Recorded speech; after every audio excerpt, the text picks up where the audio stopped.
দলের পর এবার বৈষম্য বিরোধী ছাত্র আন্দোলনের উদ্যোগে আসছে নতুন ছাত্র সংগঠন। এটি হবে মধ্যপন্থী, আদর্শিক রাজনীতির বাইরে গিয়ে অন্তর্ভুক্তিমূলক ছাত্র রাজনীতির বিষয়টি নিশ্চিত করবে।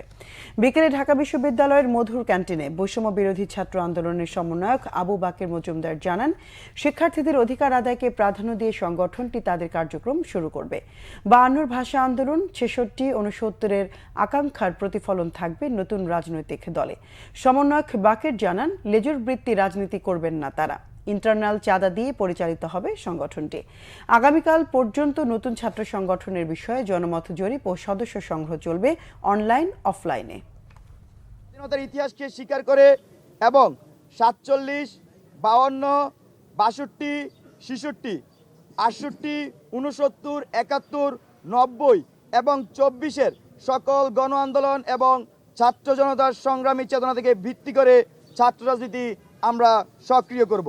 জনমত জরিপ চলছে, জনমত জরিপের ভিত্তিতে আমাদের অগ্রগতি সাপেক্ষে আমরা এই সিদ্ধান্তটি নিব। এবং দ্বিতীয়ত যে প্রশ্নটি করেছেন যে দলের নাম কি হতে পারে, এটি নিয়েও আমরা আসলে সাধারণ শিক্ষার্থীদের কাছ থেকে মতামত চাই এবং সেই সাথে সাথে আমরাও আসলে চিন্তা করছি যে দলের নাম কি হতে পারে। এই বিষয়ে এখনো আমরা কোনো চূড়ান্ত সিদ্ধান্ত নেইনি।